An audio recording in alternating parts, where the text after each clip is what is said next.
Sometimes people have these really profound epiphanies. Some people will break down crying, and it's because some of these thoughts that we never take the time to allow ourselves to feel or work through suddenly have this empty space to come up. Welcome to the Mindset Gym podcast, where we exercise your way of thinking to help unlock your hidden potential. I'm your host, Emily Irwin, a registered nurse and holistic nutritionist with a passion for all things health, fitness, and personal development. All right, let's get into it. Hi, everyone, and welcome back to the Mindset Gym podcast. We are again filming in a little bit of a different location today. If you're watching on the YouTube channel, you can see behind me. I'm in a hotel room right now. I won't show the whole room, but if you're watching on the YouTube channel, it is kind of like an apartment style room. There's like a little sectional and bar area kind of behind me. So I've been in Toronto for the last 4 days or so for a wound care course that I've been taking. And this is the first time in my life that I've had a hotel room to myself. And people tell me that the novelty of that is going to wear off, and I'm sure it will if I do this more than once. But honestly, I am heading home today, and the novelty is still very much there. This is still a very cool experience for me. But having this time to myself, having this room to myself, having the evenings kind of on my own, it had me reflecting on alone time. And so that's what we're going to be talking about today is the benefits of spending time alone and how you can utilize that time to help improve your own self-development and help just set you up in the best way possible going forward in the rest of your life. I think sometimes we have a really negative connotation around alone time. We tend to want to fill any time that we have with other people, or any time that we are alone and having to kind of sit with our thoughts, we will use things like social media or drugs and alcohol to kind of numb out and not really feel the things that we want to feel and think about the things that we are needing to think about. Or we will constantly just have a stream of people in our lives so we're not forced to spend any time alone. And I think there is also a little bit of a misconception between alone time or solitude and loneliness. And I think we hear a lot about loneliness, especially in this day and age when it's so prevalent. There is so much loneliness going on that I think we're afraid to spend any time alone because it triggers that kind of lonely feeling. And so I think the first thing that we need to do in order to help kind of utilize this time in a beneficial way is to start shifting our mindset around it and start seeing it as solitude or time for self-reflection and things like that, time to kind of get to know yourself a little bit more, as opposed to framing it as loneliness. Now, I know there are some periods where it truly is loneliness, and this is not to discredit anybody who is struggling with loneliness or who is really having a hard time being on their own for really prolonged periods of time. That's kind of a different thing. I'm more talking about those shorter moments of time where you do get to be with yourself and you have some time to kind of lean into some things that you're wanting to do. Just being able to shift your perspective in that little moment and seeing it as a beneficial thing instead of getting freaked out with the fear around being lonely and being on our own. And it makes sense when you think about it that we have such a negative connotation around being alone, because if you go back several years to when we were, like hunting and gathering, we needed to be in a pack to survive. If you strayed from the group and you were isolated and on your own, it was a threat to your survival. And so it makes sense that being on your own for longer periods of time, being away from the group, triggers those feelings of stress and anxiety that it would have back then. We are still animals. We're still kind of wired in that same way. And so it'll take a lot of active work to kind of shift your perspective around it. So the first really big benefit that I find to spending time alone, to having some time to myself, is the opportunity for self-reflection.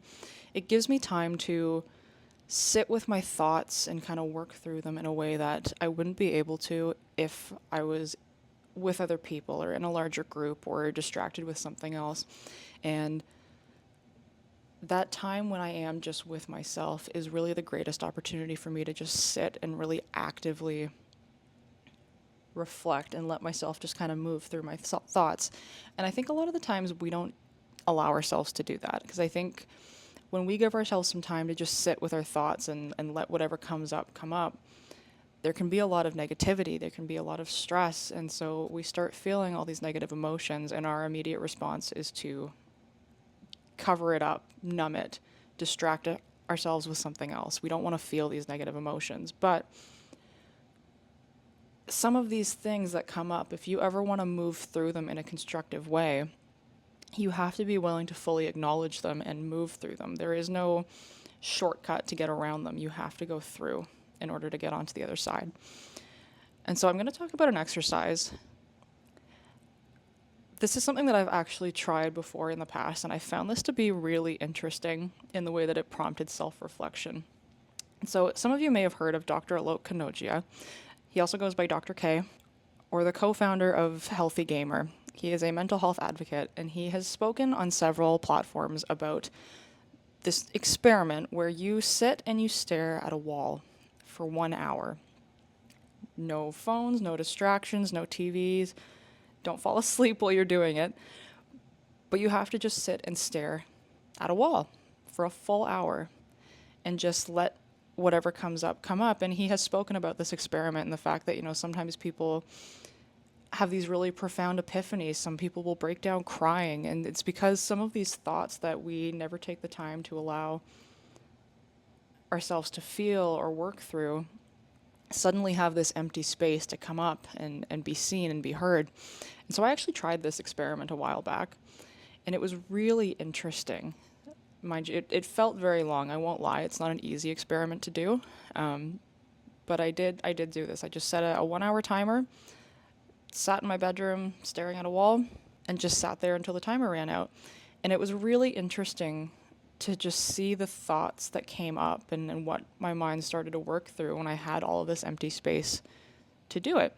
And it allowed me to get into a space of self-reflection. It allowed me to reflect on things that had happened in the past and work through them in a really constructive way that I had never really allowed myself that much time to do. And so it was funny when the 1 hour timer went off and I was finished this experiment, I kind of felt this renewed sense of energy and understanding and compassion for myself, because I had this new perspective on all of these things that I really hadn't had before. And so if you have not tried this experiment, it's something I would highly recommend. And if you're hearing this and thinking 1 hour of sitting with your own thoughts sounds like the most terrifying thing in the world, this is something you can work up to. You don't have to go from 0 to 1 hour right out of the gate. You can start with smaller periods of this. So this could look something like setting maybe a 5-minute timer and sitting in your car at the end of the day in silence and just kind of letting yourself feel whatever you feel, move through whatever comes up. Maybe it's driving home from work without the radio on and just sitting in silence and reflecting on your day. And then you can kind of build up from there. So once you're a little more comfortable kind of sitting with yourself and sitting with those thoughts for a short period of time, build up on that. Add a little bit more time, maybe add 5-10 minutes and keep building from there. And this can become, like a lot of things we talk about on this show, a skill that you can work on and you can improve. So the next thing that I want to talk about that is a really big benefit to spending time on your own and leaning into the opportunity that there is within alone time is the chance that you have to lean into interests and hobbies that you maybe aren't able to do during other periods of your life because of having to accommodate other people, being influenced by other people. And so we don't often have that time to just lean into things that we truly want to do without any external influence. And so this is a really great opportunity to use, or this is a really great way to use that time. So if you have a chunk of time that you're going to be alone, a period of time, an afternoon, a couple of days, whatever it is, think about the things that you are wanting to do, some things that maybe you've never tried, some things that maybe you don't have the opportunity to do. things that maybe you're too nervous to try for the first time in a larger group of people, and use that as an opportunity to lean into something new. Because similar to kind of sitting with your thoughts and allowing that self-reflection to come, you'll learn something new about yourself in that space, and you may find a new hobby that you really love. So I would encourage you to really lean into that. That is kind of your time to dive into that creative side of yourself that maybe you don't typically have the chance to do. This is your chance to explore new things and see what sparks joy and what sparks interest for you. The last thing I want to talk about when it comes to making the most of alone time is self-care. So I think sometimes when we have time alone, a really extended period of time just with ourselves, like I've said before, our tendency is to just kind of distract and numb. So there's probably a lot of, sitting in front of the TV or drinking or taking drugs or something to just kind of numb out and not really be present in the moment, and just waiting for it to kind of pass by until we're with people again. And so a strategy that I find really helpful when I have a lot of time alone is to pamper myself the way that I would a good friend. And so I want you to think of someone in your life that you love. It could be a family member, it could be a spouse, it could be a best friend. If they had some time alone and you were going to kind of prepare the space for them or prepare the activities for that period of time and plan what they were going to do, and you wanted to really create a space of self-reflection, relaxation, just kind of care for this other person, what would you do? How would you kind of set up that space? Would you maybe light a candle, make the ambiance look a little bit nicer? Would you run a nice bath? Would you cook a really nice meal for them? Some of these things that we don't think to do when it's just us. I think we're often very willing to put a lot of effort and make things really special for the other people in our lives, but we don't often take that effort just for ourselves. And so I would encourage you to do that as well. If you have some time alone and you are cooking meals for yourself or preparing activities for the evening or setting up your space in your home, set it up as if you're doing it for a loved one.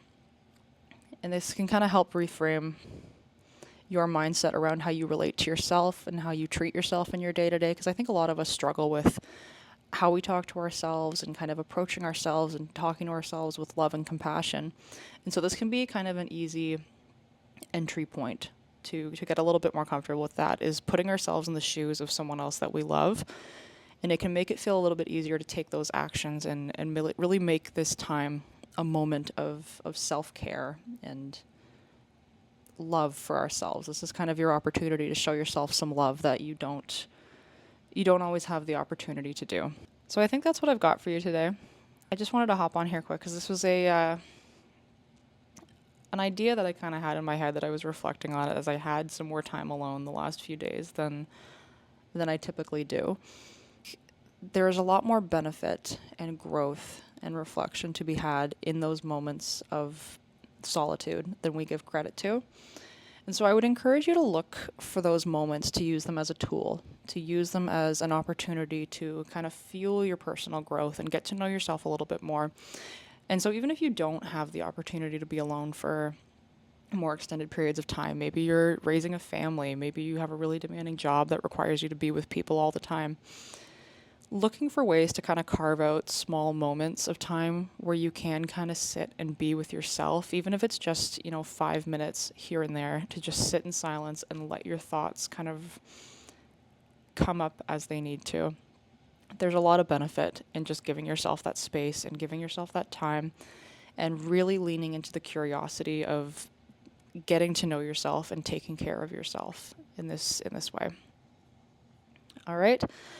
So my homework for you this week, because there's always something to do after these episodes, I want you to find a small way to add a little bit of alone time into your week this week. And I would love to know how you're doing that. So maybe it's spending an extra 5 minutes in your car when you get home from work and just taking a few deep breaths and sitting in self-reflection. Maybe it's going out for a walk on your lunch break and just enjoying the sounds of nature. whatever it is, I would love to know how you are kind of leaning into embracing some time with yourself to just truly reflect and take care of yourself.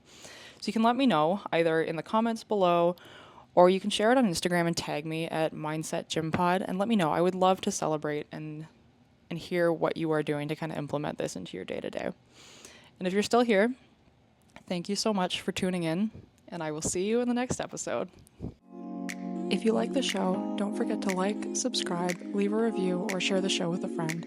Your support allows this show to reach even more amazing people just like you, and it means the absolute world to me. Thanks again for tuning in, and I'll catch you next time at the Mindset Gym.